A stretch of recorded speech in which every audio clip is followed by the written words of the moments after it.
హెబ్రీయులకు రాసిన పత్రిక 4వ అధ్యాయము 15-16 వచన భాగములను చదువుకుందాం. మన ప్రధాన యాజకుడును మన బలహీనతల యందు మనతో సహానుభవము లేనివాడు కాడు, కానీ సమస్త విషయములలోనూ మనవలనే శోధింపబడినను ఆయన పాపము లేనివాడుగా ఉండెను. గనుక మనము కనికరింపబడి సమయోచితమైన సహాయము కొరకు కృప పొందునట్లు ధైర్యముతో కృపాసనమునొద్దకు చేరుదము. కనికరము కలిగినటువంటి యేసయ్యను గురించి మనము ధ్యానిస్తూ ఉన్నాం. మరి చదవబడినటువంటి వాక్య భాగాన్ని మనం జ్ఞాపకం చేసుకుంటే, మన ప్రధాన యాజకుడు మన బలహీనతల యందు మనతో సహా అనుభవము లేనివాడు కాడు, కానీ సమస్త విషయములలోనూ మనవలనే శోధింపబడినను ఆయన పాపము లేనివాడుగా ఉండెను. దేవునికి స్తోత్రం. మనం ఏ రీతిగా శోధించబడుతున్నామో, ఏ రీతిగా మనము ఈ కష్టాల్లో, శ్రమల్లో, అనేక పరిస్థితుల్లో, మన దైనందిన జీవితంలో చాలా వాటి చేత శోధింపబడుతూ ఉన్నాం. యేసయ్య కూడా మన వలనే ఆయన ఈ భూలోకంలో ఉన్నప్పుడు, ఆయన జీవించిన జీవిత కాలంలో మనము ఏ రీతిగా ఎన్ని విధాలుగా శోధింపబడ్డామో, యేసుక్రీస్తు ప్రభుల వారు కూడా ఆయన శోధింపబడ్డాడు. కానీ పాపము లేనివాడు, పరిశుద్ధుడైనటువంటి వాడు ఆయన. ఆయనలో పాపము లేనటువంటి వాడు ఆయన. మన వలే మనందరం శోధించబడ్డాం, కానీ పాపంలో ఉంటూ ఉన్నాం. కానీ యేసయ్య మన మాదిరిగా శోధింపబడ్డాడు, కానీ పాపము లేనటువంటి పరిశుద్ధుడు, పవిత్రుడు. కనుక మనకొచ్చిన శోధనలు, శ్రమలు, కష్టాలు, కన్నీరులో, ఇరుకులు, ఇబ్బందుల్లో ఆయన సహాయం చేసేటువంటి వాడుగా ఉన్నాడు. ఆయన పాపం లేనటువంటి వాడై ఉండి మనం ఎదుర్కొంటున్నటువంటి ఈ శోధనల్లో, ఈ శ్రమల్లో, ఈ బాధల్లో ఆయన సమయోచితమైన సహాయాన్ని మనకు అందించేవాడుగా ఉన్నాడు. దేవునికి స్తోత్రం. నీకు ఎలాంటి సహాయం కావాలో, ఎలాంటి పరిస్థితిలో నువ్వు ఉన్నావో అది నీకు దయచేసేటువంటి వాడు యేసయ్య. దేవునికి స్తోత్రం. ఆయన పాపము లేనటువంటి మనుష్యుడు, జన్మ పాపము, కర్మ పాపము లేనటువంటి వాడు ఆయన, దేవుని కుమారుడు. ప్రియ సహోదరి, సహోదరుడా, యేసయ్య మనందరి కోసం పాపము లేనివాడుగా, దేవుని కుమారుడుగా ఈ లోకానికి వచ్చి మనుషులందరి పాపము నిమిత్తము ఆయన సిలువ యాగాన్ని చేసినటువంటి వాడు. ఆయన సిలువను గురించి, ఆయన సిలువలో చేసిన గొప్ప త్యాగాన్ని చూసి, ఆ సిలువ యాగం ద్వారా నీవు నేను ఈ దినాన తండ్రి యొద్దకు చేరి ఉన్నాము, తండ్రితో సత్సంబంధం కలిగి ఉన్నాము. యేసుక్రీస్తు ప్రభుల వారు ఆయన పాపము లేనటువంటి మనుష్యుడు. నీ వలే, నా వలే, మనందరి వలే ఆయన శోధించబడ్డాడు. ఎలాంటి కష్ట పరిస్థితులు మనం ఎదుర్కొన్నామో, ఎలాంటి శోధనలు ఎదుర్కొన్నామో అవన్నీ ఆయన కూడా ఎదుర్కొన్నాడు. కానీ పాపము లేనటువంటి మనిషి, పాపము లేనటువంటి జీవితాన్ని జీవించాడు. బైబిల్ గ్రంథం సెలవిస్తుంది, యేసయ్య పరిశుద్ధుడు, నీతిమంతుడు.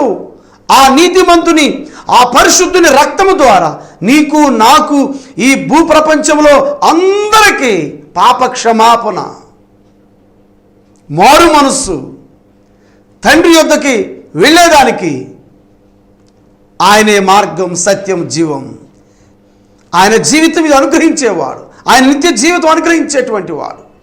ఆయనే సత్యము, ఆయనే మార్గము.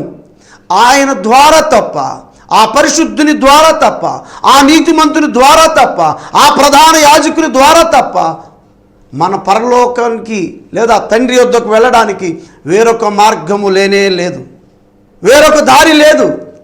ప్రియ సహోదరి, సహోదరుడా, యేసుక్రీస్తు ప్రభుల వారిని గురించి ఇంకా నీవు తెలుసుకోకపోతే, ఆయన దేవుని కుమారుడని, మనుషులందరి కోసం ఈ లోకానికి వచ్చాడని, వారి పాపాల నుండి, శాపాలను విడిపించడానికి దేవుని కుమారుడుగా ఈ లోకానికి వచ్చాడన్న సత్యాన్ని నువ్వు గ్రహించి, నీ పాత జీవితం, నీ రోత జీవితం, పాప జీవితాన్ని విడిచిపెట్టి ప్రభు వైపు తిరగాలని మారు మనసు పొందాలని, ఆయన దగ్గరకు రావాలని ఆయన ఈ దినాన నిన్ను చూచి కనికరపడుతూ ఉన్నాడు. నీ ఆ పాపంలో నుంచి తిరిగి నీకు రక్షణ అనుగ్రహించేటువంటి రక్షకుడని యేసయ్య వైపు తిరగాలని ఆయన నీ మీద కనికరపడుతూ ఉన్నాడు. ఆయన నీ మీద జాలి చూపిస్తూ ఉన్నాడు యేసయ్య. ఆయన కనికర సంపన్నుడు, నీ మీద కనికర పడేటువంటి దేవుడు ఆయన. యేసయ్య కనికరం గల దేవుడు, ఆయన ప్రేమించేటువంటి దేవుడు. వ్యాధులతో బాధపడుతున్నా, సమస్యలతో బాధపడుతున్నా, కుటుంబ సమస్యలు, అననుకూల పరిస్థితులు, ఆర్థిక పరిస్థితులు, అనారోగ్య పరిస్థితులు, కోర్టు సమస్యలు, నీ సమస్య మరి ఏదైనా కావచ్చు ప్రియ సహోదరి సహోదరుడా, ఆయన సమయోచితమైన సహాయం నీకు చేసేటువంటి దేవుడు యేసయ్య. దేవునికి స్తోత్రం. ఎలాంటి సహాయం నీకు కావాలో ఆ సహాయాన్ని ఇచ్చేటువంటి వాడు ఆయన. నీకు మేలు చేసేటువంటి దేవుడు యేసయ్య. నిజమైన దేవుడు ఆయన. పాపులను రక్షించుటకు, వారిని నిత్య రాజ్యంలో చేర్చడానికి ఈ లోకానికి వచ్చినటువంటి వాడు యేసయ్య. పరిశుద్ధుడు, పవిత్రుడు, ఆయనే మన ప్రధాన యాజకుడు. చూడండి, హెబ్రీ పత్రిక 2వ అధ్యాయం 18వ వచనం చదువుదాం. తాను శోధింపబడి శ్రమ పొందెను గనుక శోధింపబడు వారికి సహాయము చేయగలవాడై ఉన్నాడు. దేవునికి స్తోత్రం, హల్లెలూయా. ఆయన శోధింపబడి శ్రమ పొందాడు గనుక, ప్రియ సహోదరి సహోదరుడా, నువ్వు శోధింపబడుతున్నావు. నీ శోధనలో, నీ శ్రమల్లో ఆయన సహాయము చేయగలవాడై ఉన్నాడు. దేవునికి స్తోత్రం. నీ వలే, నా వలే, మన వలే ఆయన పాపం చేసిన వాడు కాదు. పవిత్రుడు, నీతిమంతుడు, దేవుని కుమారుడు. ఇన్ని శ్రమలు, శోధనలు ఎదురైనప్పటికీ ఆయన పాపము లేనటువంటి దేవుని కుమారుడు, పాపము లేని మనుష్యుడు, నీతిమంతుడు, పరిశుద్ధుడు. ఆయనకి తెలుసు మనం ఎలాంటి శ్రమలు పొందుతున్నామో, ఎలాంటి శోధనలో వెళ్తున్నామో, ఎలాంటి నిందలు పొందుకుంటున్నామో, ఎలాంటి అవమానాలు భరిస్తున్నామో. ఆయన అవన్నీ భరించి నీ కోసం, నా కోసం ఆయన సిలువ మానెక్కాడు. నీకు సహాయం చేస్తాడు ఆయన. చూడు చక్కని మాట, గనుక శోధింపబడు వారికి సహాయము చేయగలవాడై ఉన్నాడు. దేవునికి స్తోత్రం. శోధింపబడు వారికి, అలాంటి శ్రమల్లో అనుభవించే వారికి యేసయ్య సహాయం చేయవాడై ఉన్నాడు. దేవునికి స్తోత్రం. యేసయ్య దినాన నీకు సహాయం చేసేటువంటి దేవుడై ఉన్నాడు. దేవునికి స్తోత్రం. నీవు ఎలాంటి శోధనలో, ఎలాంటి శ్రమలు, ఎలాంటి నిందలు, ఎలాంటి అవమానాలు నువ్వు ఎదుర్కొంటున్నావు, వాటన్నిటిలో నుంచి విడిపించడానికి, నీకు సహాయం చేసి నీ చేయి పట్టి నడిపించడానికి యేసయ్య నీ ప్రక్కనుంటూ ఉన్నాడు. ఆయన నీ ముందు ఉంటూ ఉన్నాడు. నువ్వు దిగులు పడవద్దు, భయపడవద్దు. నీవు భరించగలిగినంత, లేదా నువ్వు మోయగలిగినంత భారమే నీ మీద ఉంటుంది, కానీ నీవు మోయలేనంత భారము, శ్రమ ఆయన ఉంచడు. దేవునికి స్తోత్రం. అంత భారం నీ మీద మోపడు ఆయన. నువ్వు భారంతో, కన్నీటితో, అవమానాలతో, నిందలతో, శ్రమల్లో కృంగిపోయి ఏ దరి కానరాక అర్థం కాని స్థితిలో ఉన్న ప్రియ సహోదరి సహోదరుడా, ఆయన తన హస్తాన్ని నీకు అందించేవాడుగా ఉన్నాడు. ఆయన తన కుడి చేయి పట్టుకొని నిన్ను నడిపించేవాడుగా ఉన్నాడు. కనుక నువ్వు భయపడవద్దు. నీటిలో నడిచిన, నిప్పుల మధ్య నడిచిన, నదులలో నడిచిన, అగ్ని జ్వాలల మధ్య నడిచిన అవి నిన్ను కాల్చజాలవు. నదుల్లో నడిచిన అవి నిన్ను ముంచివేయవు. ఎందుకంటే యేసయ్య తన కుడి చేయి పట్టుకొని నడిపిస్తూ ఉన్నాడు. యేసయ్య నీతో నడుస్తూ ఉన్నాడు. నువ్వు మోయగలిగినంత భారమే నీ మీద ఉంటుంది, అంతకు మించి ఆయన నీ మీద ఉంచడు ఆయన. నువ్వు బాధపడుతుంటే, ఆ శ్రమల్లో, ఆ నిందల్లో, అవమానాల్లో నలిగిపోతుంటే యేసయ్య చూస్తూ ఊరుకున్నాడండి. ఆయన మన ప్రధాన యాజకుడు. మన పక్షముగా విజ్ఞాపన చేస్తూ ఉన్నాడు, మన పక్షముగా ప్రార్థన చేస్తూ ఉన్నాడు. మనకు తగినటువంటి యాజకుడు, మనకు సరిపోయినటువంటి యాజకుడు ఆయన. చూడండి, హెబ్రీ పత్రిక 7వ అధ్యాయము 26వ వచనం. హెబ్రీ పత్రిక 7వ అధ్యాయం 26వ వచనం. పవిత్రుడును, నిర్దోషియు, నిష్కల్ముడును, పాపులలో చేరక ప్రత్యేకముగా ఉన్నవాడును, ఆకాశ మండలముల కంటే మిక్కిలి హెచ్చైన వాడునైనా ఇట్టి ప్రధాన యాజకుడు మనకు సరిపోయిన వాడు. దేవునికి స్తోత్రం. కింద ఫుట్నోట్లో చూస్తే తగినవాడు, ఇట్టి ప్రధాన యాజకుడు మనకు సరిపోయిన వాడు, మనకు ఇట్టి ప్రధాన యాజకుడు మనకు తగినటువంటి వాడు. ప్రియ సహోదరి సహోదరుడా, ఈ ప్రధాన యాజకుడు ఈయన పవిత్రుడంట, నిర్దోషియు నిష్కల్మషుడును, పాపులలో చేరక ప్రత్యేకముగా ఉన్నవాడు. దేవునికి స్తోత్రం. ఇలాంటి యాజకుడు నీ పక్షంగా నా పక్షంగా ప్రార్థన చేస్తూ ఉన్నాడు, విజ్ఞాపన చేస్తూ ఉన్నాడు. ఆయన సమయోచితమైన సహాయం నీకు దయచేసేటువంటి వాడు. దేవునికి స్తోత్రం. ఎలాంటి యాజకుడు మనకున్నాడు? మనకంటే ముందుగా వెళ్ళినటువంటి యాజకుడినా, మనకి స్థలాలు స్థితపరుస్తున్న యాజకుడినా, మన పక్షంగా ప్రార్థన చేస్తున్న యాజకుడినా, మనకి సమయోచితమైన సహాయం అనుగ్రహిస్తున్న యాజకుడినా. ప్రియ సహోదరి సహోదరుడా, ఈ ప్రధాన యాజకుడు మనకు తగినటువంటి యాజకుడు, మనకు సరిపోయినటువంటి యాజకుడు. ఈ ప్రధాన యాజకుడు నీ మీద ఈ దినం కనికరపడుతూ ఉన్నాడు. దేవునికి స్తోత్రం. నీకు సమయోచితమైన సహాయం ఇవ్వడానికి ఆయన నీ మీద కనికరపడుతూ ఉన్నాడు. ఆయన నీకు సహాయం చేసేటువంటి వాడు ఆయన. కనుక నీ చుట్టూ ఉన్నటువంటి అననుకూల పరిస్థితులను బట్టి ప్రియ సహోదరి సహోదరుడా, యేసయ్య నీతో చెప్తున్న మాట, నువ్వు భయపడవద్దు, దిగులు పడవద్దు, వేసారిపోవద్దు. నీకున్న శ్రమలను బట్టి, నీకొచ్చిన శోధనలను బట్టి, నీకొచ్చిన అవమానాలను బట్టి, నీకొచ్చిన ఆర్థిక అసమానతలను బట్టి దేనికి నువ్వు భయపడవద్దు. మన ప్రధాన యాజకుడు మన పక్షంగా ఉండి ప్రార్థన చేసేటువంటి వాడు, మనకు సమయోచితమైన సహాయాన్ని అందించేవాడు. దేవునికి స్తోత్రం. నీకే సహాయం కావాలో, ఏ సహాయం కావాలని ప్రభు దగ్గర ఎదురు చూస్తున్నావో, ఏ సహాయం కావాలని రాత్రంతా కన్నీరు గారుస్తున్నావో, ఏ సహాయం కావాలి యేసయ్య వైపు ఎదురు చూస్తున్నావో, ఏ సహాయం కావాలని నీ నేత్రాలు ప్రభువు మీద నిలిపి ఉన్నావో, ఏ సహాయం కావాలని ఆయన పాదాల దగ్గర మొరపెడుతూ ఉన్నావో, విలపిస్తూ ఉన్నావో, ఆ సహాయాన్ని మన ప్రధాన యాజకుడు నీకు అనుగ్రహించునుగాక. దేవునికి స్తోత్రం. నీకు జీవితంలో గొప్ప కార్యములు తలపెట్టడానికి మన ప్రధాన యాజకుడు నీకు సహాయం చేయబోతూ ఉన్నాడు. దేవునికి స్తోత్రం. హల్లెలూయా. నీకు తగిన సహాయం నీకు అందబోతుంది. నువ్వు భయపడవద్దు. ప్రియ సహోదరి సహోదరుడా, నువ్వు ఎవరినో నమ్మి మోసపోయి ఉన్నావేమో, ఇంకా దీనిలో నుంచి నేను బయటికి రాలేను అనుకుంటున్నావేమో.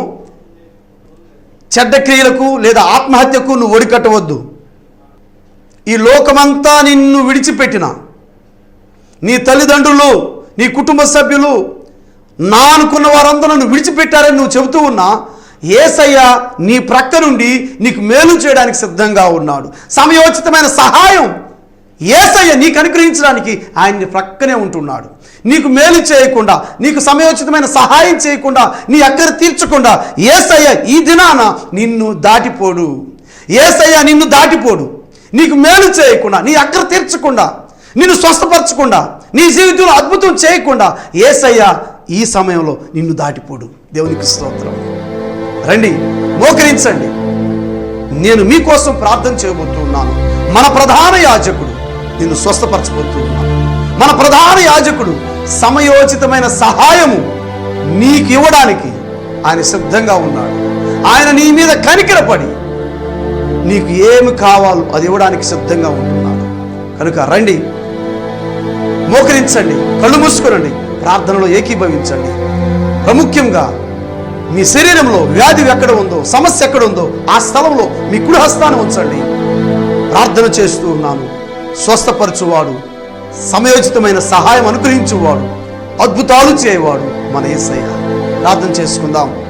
మహాపరిశుద్ధుడా, కృపా కనికరం గల మా నాయన, ప్రేమ కలిగిన మా యేసయ్య, పరిశుద్ధాత్మ దేవుడా, త్రియేక దేవా నీకు వందనాలు. కనికరము కలిగిన మా యేసయ్య మీకు వందనములు, స్తోత్రాలు చెల్లించుకుంటూ ఉన్నాం. ఈ దినాన ప్రభువా, ఇదిగో ప్రభు, ఈ ప్రార్థనలో ఏకీభవించి ఈ యొక్క ప్రార్థనలో కళ్ళు మూసుకుని వారి కుడి హస్తాన్ని వారి శరీరం మీద ఉంచి ప్రార్థనలో ఏకీభవించిన ప్రతి నీ కుమారుని బట్టి, ప్రతి నీ కుమార్తెను బట్టి ప్రార్థన చేస్తూ ఉన్నాను. త్రియేక దేవా మీకు వందనాలు, స్తోత్రాలు నాయన. ఇదిగో ప్రభువా, వారి కుడి హస్తం పెట్టి ఉన్న ఆ స్థలంలో ఉన్నటువంటి జబ్బును, వ్యాధిని, క్రిమిని నజరేయుడైన యేసు క్రీస్తు శక్తి కలిగిన నామంలో ఇప్పుడే దాన్ని బంధిస్తూ ఉన్నాను ప్రభా. యేసు నామంలో దాన్ని గద్దిస్తున్నాం తండ్రి. నజరేయుడైన యేసు నామంలో శరీరంలో ఉన్న రుగ్మత వ్యాధిని గద్దించి బయటికి వెళ్ళగొడుతున్నాం. పరమ తండ్రి మీకు వందనాలు ప్రభు. మీ గాయం పడిన హస్తములు నీ బిడ్డల మీద ఉంచండి ప్రభు. నీ యొక్క గాయముల ద్వారా మాకు స్వస్థత, విడుదల కలుగుతుంది, అద్భుతం కలుగుతుంది ప్రభు. నీకు స్తోత్రాలు ప్రభు. నీ సన్నిధిలో మోకరించండి, ప్రియ బిడ్డల మీద జ్ఞాపకం చేసుకోండి ప్రభు. వారిని కనికరించండి యేసయ్యా. మీరు కనికరం కలిగినటువంటి దేవుడు ప్రభు, మా ప్రధాన యాజకుడు అయ్యా.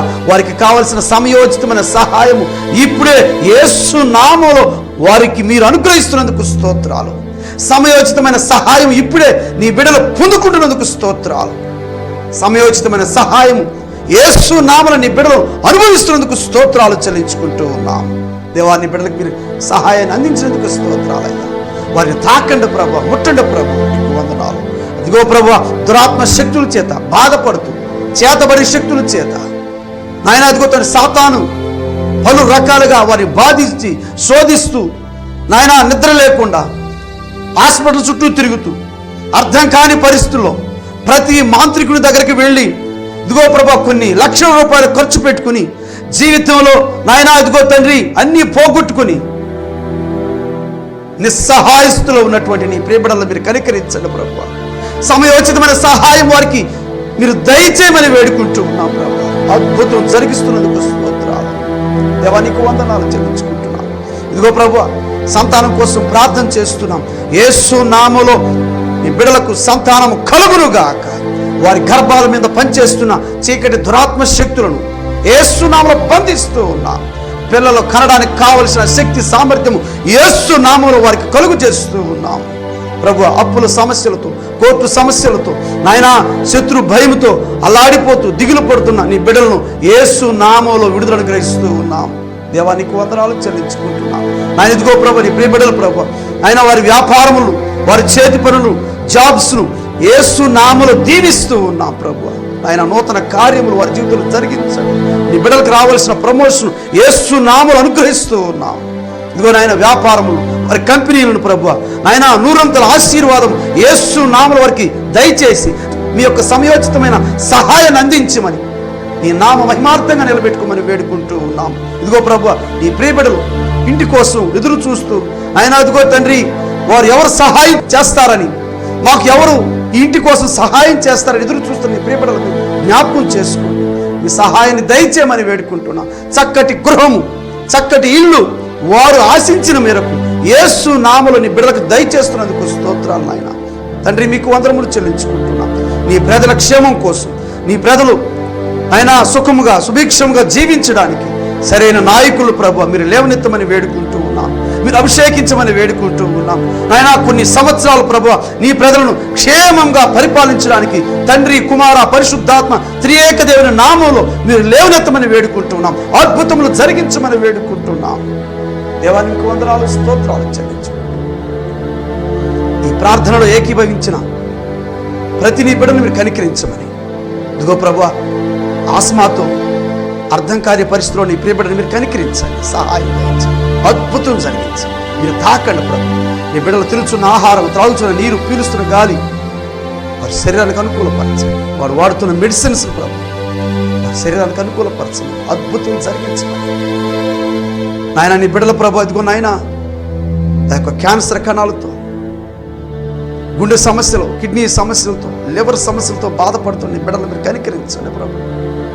మీ అమూల్యమైన శిలువ రక్తాన్ని ఇప్పుడే వారి మీద ప్రోక్షింప చేస్తూ ఉన్నాను ఆయన. వారి తల నుంచి అరికాలు వరకు నరములో మీరు ప్రవహింపచ్చే అద్భుతం జరిగించండి. కళల ద్వారా, దర్శనం ద్వారా, వాక్యం ద్వారా, స్వరం ద్వారా ప్రభు మిమ్మల్ని మీరు ప్రత్యక్షపరచుకొని వారి జీవితం ద్వారా, వారి సాక్ష్యం ద్వారా, వారికి కలిగిన సమస్తం ద్వారా ప్రభు నీ నామానికే మహిమ తెచ్చుకున్నామని యేసయ్య శక్తి కలిగిన నామంలో ప్రార్థించి స్తుతించి వేడుకుంటున్నాము పరమ తండ్రి. ఆమేన్. ఆశీర్వాదం. పరమ తండ్రి అయిన దేవుని ప్రేమ, ఆయన కుమారుడు మన రక్షకుడు విమోచకుడైన యేసుక్రీస్తు కృప, పరిశుద్ధాత్మ దేవుని సహవాసము సంబంధము మనకును సకల పరిశుద్ధులకు మరి సదాకాలం తోడయుడు నడిపించును గాక.